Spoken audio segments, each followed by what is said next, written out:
Salut les amis, c'est Nicolas, et aujourd'hui on se retrouve pour un nouvel épisode de Death Game.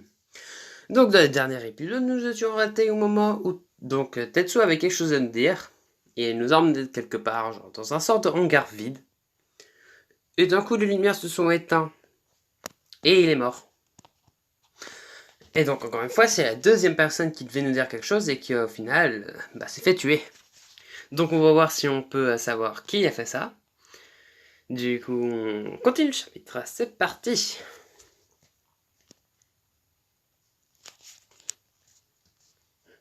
Tetsu. Je tombe à genoux devant lui, incapable de l'accepter. Je sais que je suis peut-être aussi en danger, mais je ne peux pas me résigner à partir. Mon meilleur ami est mort. Tetsu, je suis désolé. Je ne sais pas pourquoi je m'excuse. Je me sens tellement impuissant, comme si j'aurais dû être capable de le sauver. Il voulait me dire quelque chose, tout comme Andrew. Le son a l'air un peu fort. Ouais. Qu'est-ce que c'était? Il essayait de me le dire juste avant que j'entende le coup. Il a dit, le maître du jeu est... Est quoi? Il a été réduit au silence avant d'avoir pu finir. Le maître du jeu est là? Est-ce qu'il voulait me prévenir du danger ou est-ce qu'il avait découvert son identité? Même si ça me rend malade, j'examine le corps de Tetsuo au cas où il aurait amené quoi que ce soit qui pourrait m'aider à comprendre ce qu'il voulait me dire. À sa ceinture, je trouve une dague. Elle a l'air identique à celle qu'il m'a donnée. Une autre dague. Je sors de son fourreau au cas où. Il y aurait quelque chose à l'intérieur, mais il est vide. Attends, cette lame a l'air atrocement émoussée. Curieux, je teste le tranchant de la lame. À ma grande surprise, elle s'effondre comme une réplique de théâtre. Qu'est-ce que... Pourquoi Tetsuo a-t-il emmené une fausse dague avec lui? La seule explication logique serait que... Il est impossible que Tetsuo transporte une bague sans savoir que c'était une fausse. Il a pris avec lui en connaissance de cause. Et puis s'il voulait me dire quelque chose en privé, je suis sûr qu'il avait un plan, et que cette dague en faisait partie. T'en fais pas, Tetsuo. J'ai la dague maintenant. Quel que soit ton plan, je le comprendrai et je m'en sortirai en vie. Je range la dague dans ma poche et tente de combattre les larmes. La porte s'ouvre, ce qui me donne un haut le cœur. Mais lorsque je me retourne, Anna, Kamiko et Mati entrent dans le bâtiment. Je pose un soupir de soulagement, mais non, mon inquiétude revient vite. L'une d'entre elles est la meurtrière. Vous avez entendu un coup de feu, tout va bien?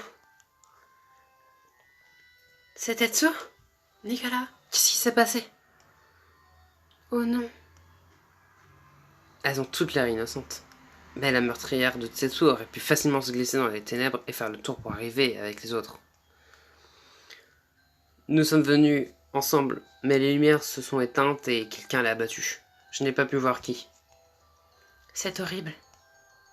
Je me demande pourquoi on ne s'en est pas pris qu'à lui. Il en savait trop. À propos du maître du jeu? Je pense qu'il voulait me dire quelque chose. D'abord Andrew et maintenant Tetsu.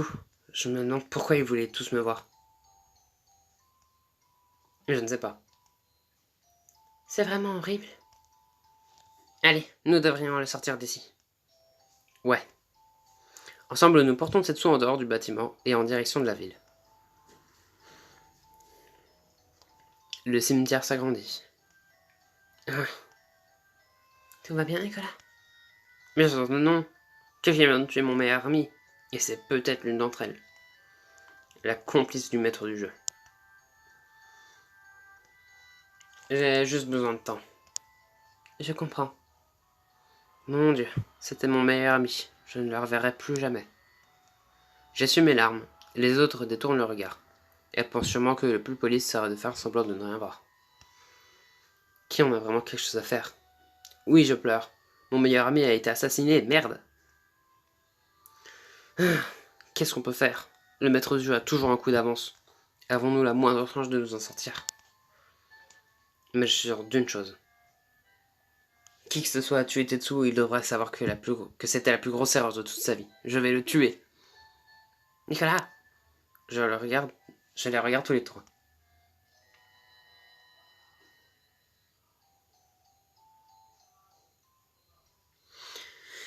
Que ce soit l'une d'entre vous ou le maître du jeu, peu importe, je le trouverai et je le tuerai, le responsable. Par vengeance? Oui. Non, Nicolas, la vengeance n'a jamais aidé personne. Mon meilleur ami est mort. Et tuer les responsables ne va pas le ramener.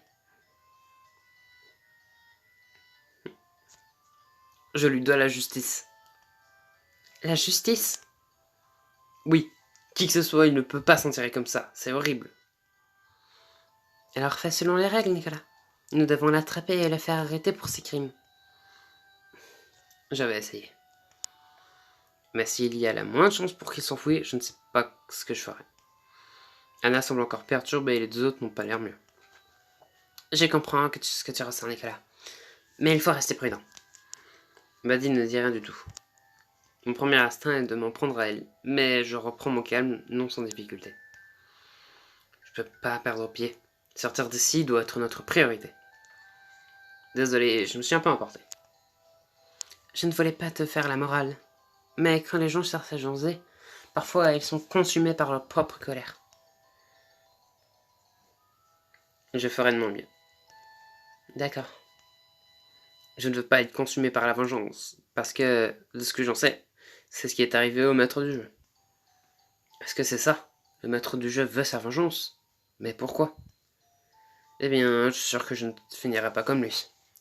Je dois juste me montrer prudent. Tout ce que je veux, c'est rendre justice à Tetsu. Je vais jeter un coup d'œil à la maison de Tetsu. Maintenant? Oui. Je dois y aller avant que les preuves ne disparaissent.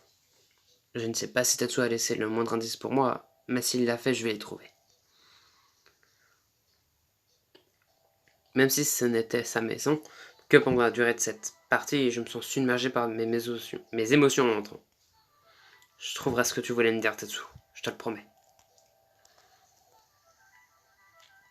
Je fouille rapidement la maison, la plupart des choses ont l'air normales.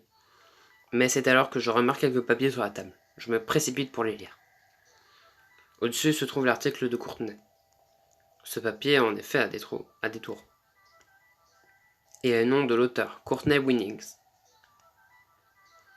Une partie de l'article a été entourée. Je regarde de plus près et réalise que c'est la section qui identifie l'homme arrêté la nuit du meurtre. Alors son nom était Jonathan Hansen. Jonathan Hansen, ça me semble familier. Je regarde le prochain papier. C'est une liste des noms. Tout à coup, je réalise que c'est la liste des 9 participants. L'un d'entre eux est entouré. Maddie Hansen?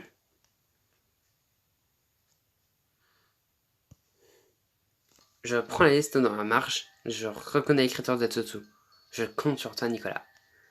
J'ai mal au cœur. Je ferai tout ce que je peux, Tetsu. Après avoir pris le temps de me calmer, je parcours l'article. Courtenay appelle à se montrer compréhensif envers Hansen et suggère d'alléger sa sentence. Et le policier qui l'a arrêté, c'était Lloyd. Mon cœur accélère. C'est ça. C'est l'affaire qui nous rassemble tous. Puis je vois un troisième papier sur la table. C'est une note manuscrite. La gorge sèche, le cœur battant à tout rompre. Je la lis. Elle est courte et directe. Tel père, telle fille. Le meurtrier que Nicolas a vu 10 ans plus tôt était le père de Maddie. Est-ce que c'est ça que Tetsu voulait dire? Est-ce que ça veut dire que Maddie est la tueuse? Que va faire Nicolas maintenant? Découvrez-le dans le prochain chapitre. Ah là là là là là. Bon bah du coup, fin de l'épisode. Et quand même, dans cette fin d'épisode, on apprend beaucoup de choses. Donc on sait maintenant que ce qui nous rejoint tous, c'était le fameux meurtre qu'il y a eu une certaine nuit. Parce qu'on savait déjà, de toute façon, c'est Lloyd ou c'était Andrew qui avait déjà un article de journal. Sauf que de base, on l'avait pas trop examiné. Sauf que du coup, c'est Tetsu qui a été l'examiner et qui du coup a trouvé la liste avec tous les prénoms. Et donc maintenant, on sait que le père de Maddie était le meurtrier. Donc, ça pourrait quand même beaucoup suspecter Maddie. Voilà. Parce que comme la note le disait, tel père, telle fille. Mais après, ça ne fait pas forcément d'elle d'un meurtrier. Et puis, on peut possiblement ne pas la tuer. Ce serait radical quand même. Mais bon, c'est quand même une question. Et ce sont des questions qui trouveront sûrement leur réponse dans le prochain épisode. Parce que je pense que ça ne va pas tarder à ce qu'on découvre l'identité du maître du jeu. Si jamais on doit la découvrir. En tout cas, c'est la fin de cet épisode. J'espère qu'il vous a plu. Si jamais c'est le cas, n'hésitez pas à vous abonner, à lâcher un like. C'était Nicolas. Allez, salut!